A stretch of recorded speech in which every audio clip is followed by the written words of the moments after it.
Okay, this video has been prepared for David. I've made a few notes to read out to you, and what I'll probably do is film this in two so that these notes, once they're done, you can just skip to the next video. So the first thing I've made is a list of contraindications that I at least would like you to follow. If nothing else, to kind of cover my back a little bit.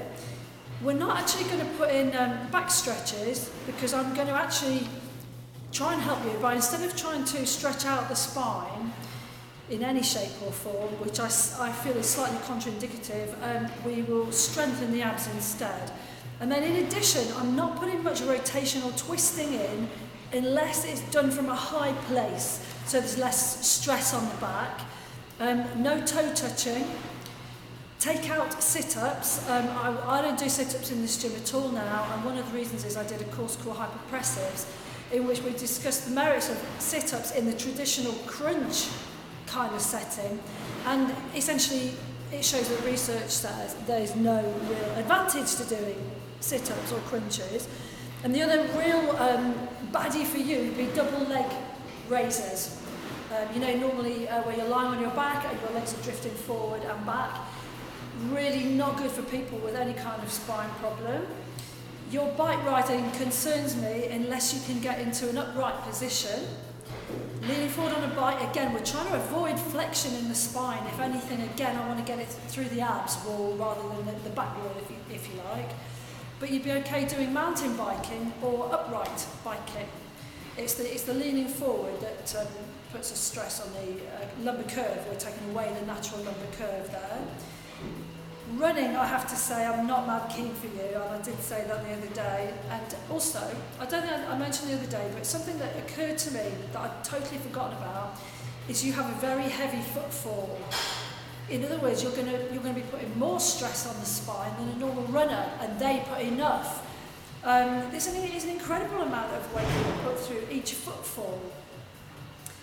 And then the tennis, well, it's your call, but it really is at your own risk, David. To my mind, it's too unpredictable is the main thing. There's a lot of twisting and turning in tennis, but it's the unpredictableness of it all that would worry me. What I would love you to get more into is swimming, walking, Pilates and core work. And I think we already said that, didn't we? With real heed to listen to your body. The first thing I'm going to teach you, or show you if you like, very basic, which is bracing and pelvic tilting. And I'll put that as part of this video, so that the next one, the next video, as I said, will be purely your warm-up and stretches at the end with a timer so that you can find the stretches easily. I've not put anything, you know, we were talking about strengthening your quads. I think what we should do, I've got a little strength work in the warm-up, but it's not really strengthening the quads, because I'm going to leave that to you to do with your weights. It's more the workout section, which is not what we're dealing with today. The other thing I might urge you to buy is one of these. It's a Gym Boss. You can get them on eBay. They're about £16, 12 to £16, I can't remember now. Had mine for a long time. That way you can time your warm-up and make sure that you do 20 seconds in each thing. And then the other thing is, there's a nice technique out there, I've not met any practitioners, called body stress release. And they have quite a lot of success with lumbar puncture type problems. So you might want to consider having a look at that. Just make sure I've got no more notes to give you. Okay, I'm going to show you the brace and the tilting. And then I'll stop the video and we'll start again with another one. Essentially, when we're tilting the pelvis and bracing the abdominal wall, what we're looking to do more than anything else is the opposite. So for example, if you were doing something functional like picking up shopping or something in the gym like picking up weights, if you're not bracing the abdominal wall, you'll be bearing out and bearing down.